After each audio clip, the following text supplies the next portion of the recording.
अस्सलाम वालेकुम। मेरा नाम अरसलान जाहिद खान है और आप मेरा यूट्यूब चैनल देख रहे हैं। काइंडली इस चैनल को सब्सक्राइब करें और बेल आइकन पर क्लिक करें ताकि हम जो भी नई वीडियो अपलोड करें उससे आप मुस्तफीद हो सकें। बहुत शुक्रिया।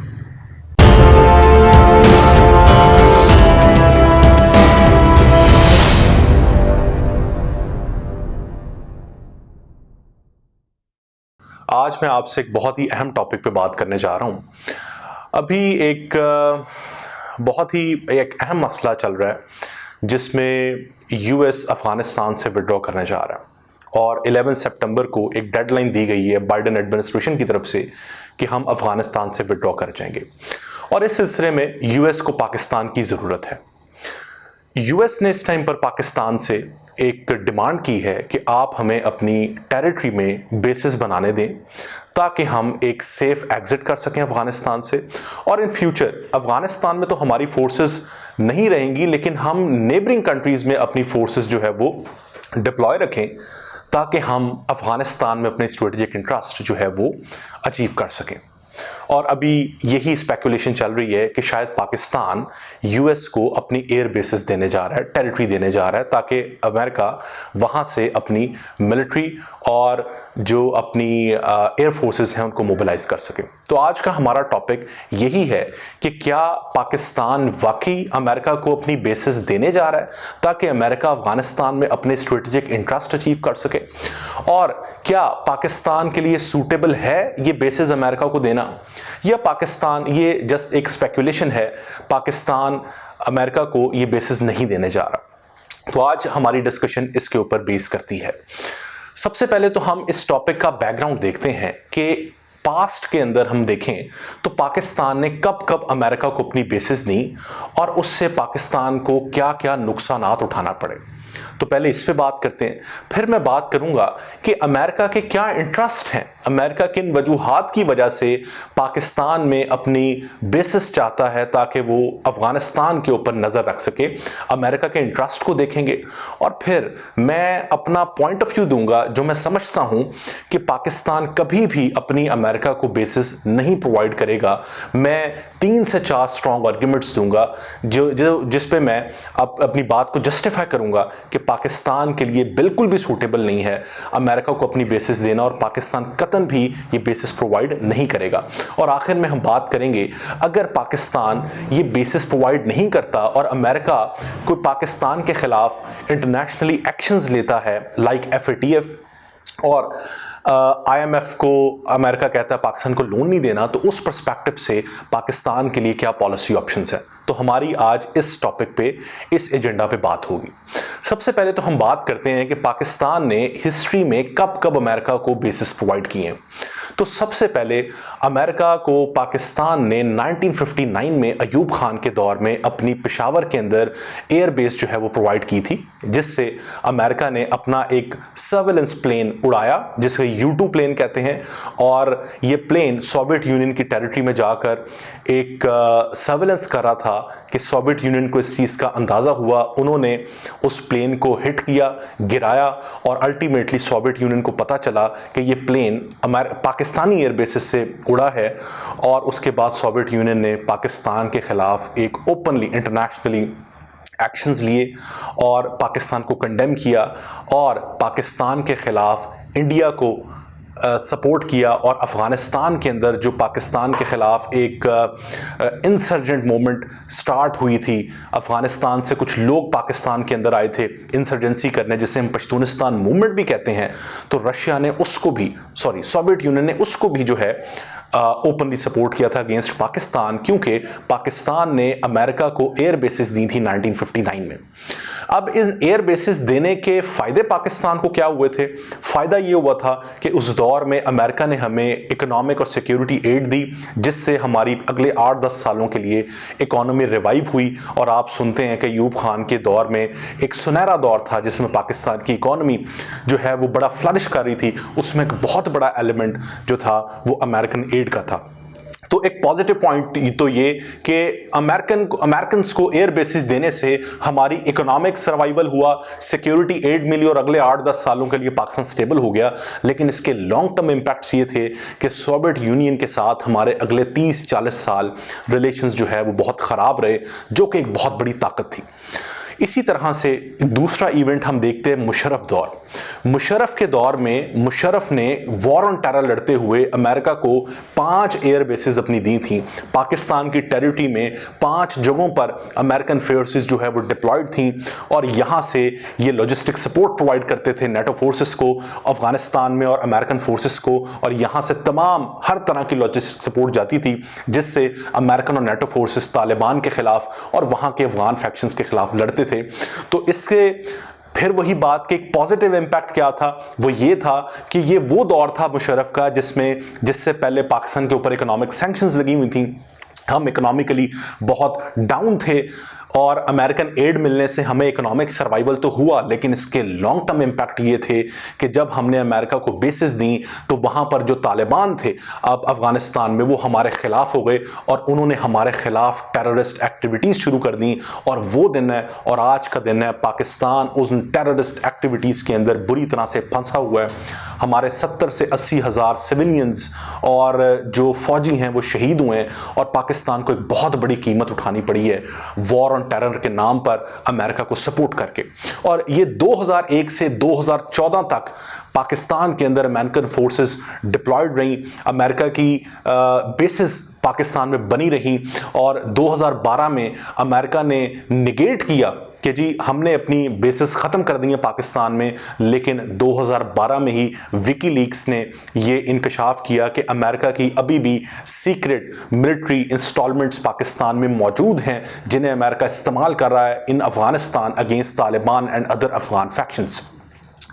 तो पाकिस्तान ने इन 2 मौकों पर अमेरिका को एयर बेसिस दी और इसके पाकिस्तान को बड़े स्वेयर इंपैक्ट्स इंटरनेशनली और डोमेस्टिक पर्सपेक्टिव में उठाने पड़े।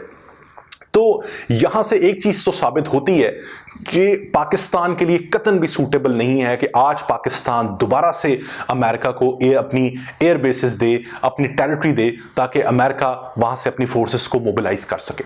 तो ये चीज तो एक बहुत क्रिस्टल क्लियर है कि पाकिस्तान के नेशनल इंटरेस्ट में नहीं है। पाकिस्तान ने पास्ट में क्यों दी?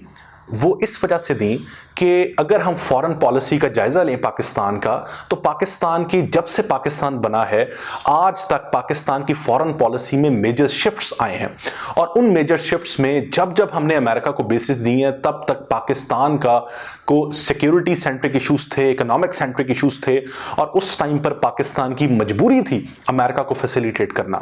तो इसी वजह से हमने ये बेसिस प्रोवाइड की और इसके हमें आज तक बड़े ही सोसाइटल और इंटरनेशनली और रीजनली बड़े ही संगीन किस्म के नताइज उठाना पड़े। अब हम बात करते हैं कि अब जो अमेरिका पाकिस्तान से डिमांड कर रहा है, अमेरिका के इंटरेस्ट क्या है, अमेरिका क्या चाहता है। एक तरफ अमेरिका कहता है कि हम अफगानिस्तान से विड्रॉ कर रहे हैं, सितंबर 11 को 9/11 को हम विड्रॉ कर जाएंगे। तो अमेरिका क्यों बेसिस चाह रहा है नेबरिंग कंट्रीज में, यहां पाकिस्तान में स्पेशली क्यों चाह रहा है? इसकी जी 2 इंटरेस्ट हैं। नंबर 1, पहला इंटरेस्ट तो ये है कि अफगानिस्तान से निकलकर अमेरिका नेबरिंग कंट्री में मौजूद रहकर तालिबान के ऊपर एक नजर रखना चाहता है, उनको कंटेन करना चाहता है। एंड नंबर 2, काउंटर टेररिज्म, जो अमेरिका इस चीज को क्लेम दुनिया को करता है कि हम अपनी काउंटर टेररिज्म एफर्ट्स को जारी रखेंगे बावजूद इसके कि हमारी तालिबान के साथ एक डील साइन हो गई और हम चाहते हैं अफगानिस्तान के अंदर पीस आए और काउंटर टेररिज्म के थ्रू हम पाकिस्तान में और इस तरह के नेबरिंग कंट्रीज में बैठकर जब हमें लगे कि अफगानिस्तान के अंदर सिचुएशन जो है वो कंट्रोल से बाहर हो रही है, हम अपनी फोर्सेस को डिप्लॉय करें, वहां टेररिज्म को खत्म करें और वापस उन नेबरिंग कंट्रीज में आ जाएं। तो एक तो ये क्रिस्टल क्लियर अमेरिका का बयानिया है इन बेसिस के पीछे जो अमेरिका कहता है, दुनिया के सामने क्लेम करता है। लेकिन इसके अलावा अमेरिका का एक बहुत बड़ा इंटरेस्ट है, वो है इंटर स्टेट स्ट्रेटेजिक कंपटीशन। 2008 में अमेरिका का एक अदारा जो सेंटकॉम कहलाता है, सेंट्रल कमांड एंड पेंटागन, इन अदारों ने मिलकर 2018 के अंदर इन्होंने एक जॉइंट स्टेटमेंट दी ये एक ऑफिशियल स्टेटमेंट है जिसमें इन अमेरिकन डिफेंस इदारों ने कहा कि अफगानिस्तान में अब हमारा कंसर्न तालिबान नहीं है, अब हमारा कंसर्न है इंटर स्टेट स्ट्रेटेजिक कंपटीशन। और इस इंटर स्टेट स्ट्रेटेजिक कंपटीशन में हमारा मुकाबला दो मुल्कों के साथ है, रशिया एंड चाइना, और इन दो मुल्कों को कंटेन करना अमेरिका का मकसद है। ये अमेरिका की ऑफिशियल स्टेटमेंट है। तो इसका मतलब कि अमेरिका इस टाइम पर जो अफगानिस्तान के अंदर मौजूद है, अमेरिका जो अपनी एयर बेसिस चाहता है नेबरिंग कंट्रीज में, उसका बहुत बड़ा मकसद किसी ना किसी तरह से अफगानिस्तान के अंदर मौजूद अपनी प्रेजेंस को रखना, अपनी प्रेजेंस को कायम रखते हुए चाइना और रशिया को कंटेन करना। अब सवाल यह है, अमेरिका किस तरह से चाइना और रशिया को कंटेन कर सकता है, अफगानिस्तान में रहकर या नेबरिंग कंट्रीज में रहकर। तो आपको इस चीज का अंदाजा होगा कि चाइना इस टाइम पर रीजनल कनेक्टिविटी प्रोजेक्ट्स पे काम कर रहा है, CPEC, BRI, और रशिया भी इसी तरह के प्रोजेक्ट्स पे काम करने जा रहा है, जिसमें एक बहुत बड़ा प्रोजेक्ट लॉन्च होने जा रहा है जिसे रशिया पाकिस्तान इकोनॉमिक कॉरिडोर कहते हैं। ये जितने कॉरिडोर्स हैं, इंफ्रास्ट्रक्चर प्रोजेक्ट्स हैं और इनके साथ साथ एनर्जी प्रोजेक्ट्स हैं, ये सब के सब अफगानिस्तान से गुजर रहे हैं। और जब तक अफगानिस्तान डिस्टेबलाइज्ड रहेगा, वहां स्टेबिलिटी नहीं आएगी, तब तक चाइना और रशिया फ्लरिश नहीं कर सकते। जब तक अफगानिस्तान के अंदर स्टेबिलिटी नहीं है, तब तक CPEC, BRI और RPEC इस तरह के प्रोजेक्ट्स कभी भी सक्सेसफुल नहीं हो सकते। और अमेरिका कभी नहीं चाहता कि BRI या RPEC या CPEC जैसे प्रोजेक्ट्स जो हैं वो एशिया के अंदर सक्सेसफुल हों और इसके अमेरिका के खिलाफ दो बड़ी ताकतें खड़ी हो जाएं। तो ये एक बहुत बड़ा इंटरेस्ट है अमेरिका का कि containment of Russia and China in Afghanistan. और ये बेसिस यहां पर डिमांड इस वजह से अमेरिका कर रहा है ताकि अमेरिका यहां नेबरिंग कंट्रीज में मौजूद रहकर अपने स्ट्रेटेजिक राइवल्स जो हैं उनके ऊपर नजर रख सकें। अमेरिका की बात करने के बाद हमें यह अंदाजा तो हो गया है कि यह पाकिस्तान के स्ट्रेटेजिक इंटरेस्ट पे नहीं है कि पाकिस्तान अमेरिका को एयर बेसिस दे। इसके 3 से 4 स्ट्रॉन्ग आर्ग्यूमेंट्स हैं। नंबर 1, इस टाइम पर अमेरिका पाकिस्तान से इमीडिएट बेसिस पे डिमांड कर रहा है कि जी हमें आप बेसिस दें। और इस टाइम पे गवर्नमेंट है इमरान खान की। इमरान खान ने हमेशा से इसकी मुखालफत की है, जो ड्रोन अटैक्स होते रहे, और इवन के इमरान खान ने एक बड़ी लंबी स्ट्रगल की इन ड्रोन अटैक्स के खिलाफ, और ये वजीरिस्तान तक इन्होंने लॉन्ग मार्च किया था। तो आज अगर इमरान खान ही अमेरिका को बेसिस देते हैं तो इमरान खान के ऊपर, उनकी पॉलिटिकल फ्यूचर के ऊपर, उनकी क्रेडिबिलिटी के ऊपर एक बहुत बड़ा सवालिया निशान खड़ा होता है। तो एक तो बहुत बड़ी वजह यह है कि पाकिस्तान की जो सिविलियन गवर्नमेंट है और इवन के मिलिट्री जो फैक्शंस हैं वो कभी भी नहीं चाहेंगे अमेरिका को एयर बेसिस देना, क्योंकि जो पाकिस्तानी अवाम का एक नैरेटिव है और जो बढ़ता हुआ एक मिलिट्री के खिलाफ एक नैरेटिव बढ़ रहा है, खास तौर पे उन लोगों का जो इन ट्राइबल बेल्ट्स में रहते हैं, जिनकी कैजुअलिटीज बहुत बड़े लेवल पे हुई हैं इन वॉर ऑन टेरर को लड़ते हुए, वो कभी भी नहीं चाहेंगे कि पाकिस्तान की सिविलियन और मिलिट्री लीडरशिप जो है अब अमेरिका को एयर बेसिस दे।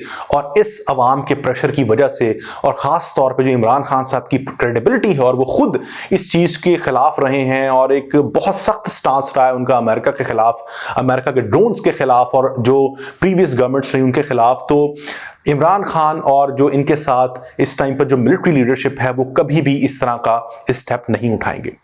दूसरी वजह यह कि अगर पाकिस्तान एयर बेसिस देता है अमेरिका को, तो इससे अफगान तालिबान के साथ हमारे ताल्लुकात बहुत ख़राब हो सकते हैं, जिनके साथ हमारे 15-20 सालों से एक अच्छे ताल्लुकात रहे हैं। तो अमेरिकन बेसिस अमेरिका को देने का मकसद कि अफगानिस्तान के अंदर जो एक बहुत स्ट्रॉन्ग ग्रुप है तालिबान, जो आने वाले दौर में पावर में आने जा रहे हैं, उनके साथ दुश्मनी मोल लेना पाकिस्तान के लिए बिल्कुल भी फायदेमंद नहीं है। पाकिस्तान और अफगानिस्तान का जो बॉर्डर है वो एक पोरस बॉर्डर है और पाकिस्तान हमेशा से वुल्नरेबल रहा है टेररिस्ट एक्टिविटीज की वजह से, और ये जो क्रॉस बॉर्डर टेररिज्म फैलता है इस वजह से। और पाकिस्तान के लिए बहुत जरूरी है अफगानिस्तान में अमन आना, और अफगानिस्तान में अमन तभी आ सकता है जब पाकिस्तान की और पाकिस्तान के साथ जो तालिबान के ताल्लुकात बहुत बेहतर हैं वो पावर में आए और वो इंश्योर करें कि हमारी ज़मीन पाकिस्तान के खिलाफ इस्तेमाल नहीं होगी।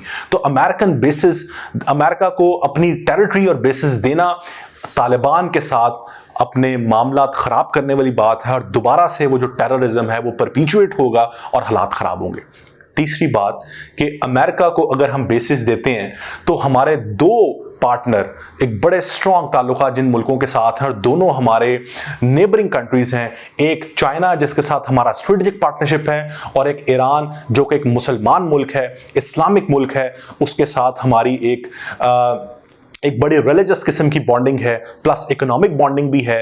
ईरान पाकिस्तान गैस पाइपलाइन पे हम काम कर रहे हैं।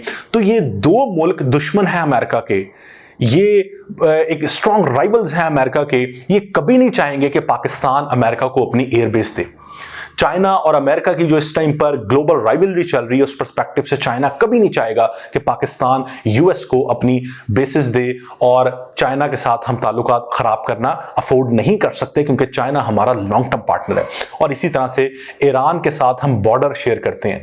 ईरान के ऊपर इस टाइम अमेरिका ने सैंक्शंस लगाई हुई हैं, और ईरान के साथ हमारा ईरान पाकिस्तान गैस पाइपलाइन पे हम काम कर रहे हैं। तो हम कभी नहीं चाहेंगे कि हम अपनी ज्योग्राफी के अंदर हम अपनी नेबरिंग कंट्रीज के साथ ताल्लुकात खराब करें on the expense of America. और आखिरी बात कि पाकिस्तान ने रिसेंटली अभी एक शिफ्ट लिया, पाकिस्तान फॉरेन पॉलिसी में दोबारा एक शिफ्ट आया है, and that is the transformation from geo strategic to geo economy. Pakistan ने आज तक जो अपनी फॉरेन पॉलिसी बनाई वो सिक्योरिटी सेंट्रिक बनाई।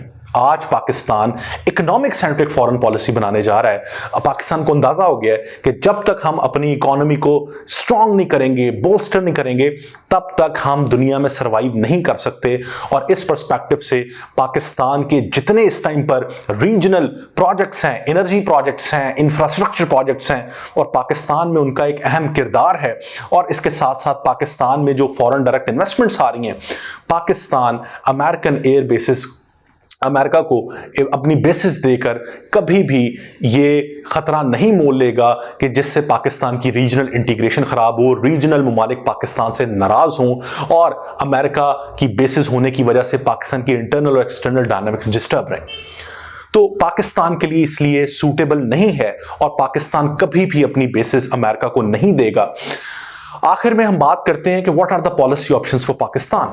अगर अमेरिका हमारे ऊपर हमें FATF में मजीद प्रोलॉन्ग कर देता है, हमें जो ग्रे लिस्ट किया गया है FATF में, जो कि एक पॉलिटिकली मोटिवेटेड एजेंडा है, इसी तरह से अमेरिका इंटरनेशनली हमारे खिलाफ कुछ ऐसे एक्शंस लेता है, IMF को कहता है पाकिस्तान को लोन नहीं देना, और यूरोपियन यूनियन को कहता है कि जी पाकिस्तान का GSP+ स्टेटस खत्म करें। तो इस पर्सपेक्टिव से पाकिस्तान के लिए पॉलिसी ऑप्शंस क्या हैं? पाकिस्तान के पास 2 से 3 पॉलिसी ऑप्शंस हैं। नंबर 1, पाकिस्तान को किसी एक मुल्क के ऊपर डिपेंडेंट नहीं रहना चाहिए। पाकिस्तान को अपनी फॉरेन पॉलिसी बायलैटरलिज्म की बेस के ऊपर बनानी चाहिए। पाकिस्तान मुख्तलिफ ममालिक के साथ इंगेज करे ताकि पाकिस्तान की अमेरिका के ऊपर डिपेंडेंस कम हो। दूसरा, इंटरनेशनली डॉलर्स में ट्रेड होती है। पाकिस्तान भी इंटरनेशनली जो इंपोर्ट एक्सपोर्ट करता है वो डॉलर्स में करता है। तो सबसे पहले इस टाइम पर जरूरत है, इससे पहले कि अमेरिका किसी एक स्टेज पे आकर पाकिस्तान पे इकोनॉमिक सैंक्शंस लगा दे जैसे उसने ईरान पे लगाई हैं, और पाकिस्तान डॉलर्स में ट्रेड ना कर सके, पाकिस्तान को इमीडिएट बेसिस पे अपनी करेंसी को शिफ्ट करना होगा to yuan, yen, euro and pound, और जो इंटरनेशनल करेंसी है, ताकि हमारी डॉलर के ऊपर से डिपेंडेंस खत्म हो। This is the concept of de dollarization. और इसके साथ साथ हमें अपनी चाइना के साथ, रशिया के साथ जो स्ट्रेटेजिक पार्टनरशिप है उसको मजीद स्ट्रेंथन करने की जरूरत है। CPEC, उसके बाद RPEC, उसके बाद Iran north south gas pipeline, इनके ऊपर पाकिस्तान को मजीद इन मुल्कों के साथ अपनी बॉन्डिंग स्ट्रॉन्ग करने की जरूरत है। आखिर में मैं ये बात करूंगा, जो चाइना और ईरान की $400 अरब की एक डील होने जा रही है, जो हो चुकी है एक साइन, इसमें पाकिस्तान का एक बहुत अहम किरदार है। पाकिस्तान एक ट्रांजिट रूट प्रोवाइड कर सकता है इन दोनों मुल्कों को, इन दोनों मुल्कों की ट्रेड को फैसिलिटेट कर सकता है। पाकिस्तान को मजीद अमेरिका के ऊपर से डिपेंडेंस कम करके पाकिस्तान को अपने रीजन में और पर्टिकुलरली इन दो मुल्कों को की ट्रेड को फैसिलिटेट करना चाहिए, ताकि पाकिस्तान के पास मजीद एवेन्यूज आए और पाकिस्तान जो है वो उसकी अमेरिका के ऊपर से हर तरह से डिपेंडेंस खत्म हो, और अमेरिका हमें किसी भी तरह से इस पैटर्न क्लाइंट रिलेशनशिप को और एक्सप्लॉइट ना कर सके, अमेरिका हमें किसी स्टेज पे ब्लैकमेल ना कर सके। तो ये पॉलिसी ऑप्शंस हैं जो पाकिस्तान के सिविलियन और मिलिट्री गवर्नमेंट को फोकस करने की जरूरत है, ताकि हम अपने रीजन के अंदर और ख़ास तौर पर डोमेस्टिक पर्सपेक्टिव में हम पीस को और प्रॉस्पेरिटी क्वालिटी को जो है इंश्योर कर सकें। बहुत शुक्रिया।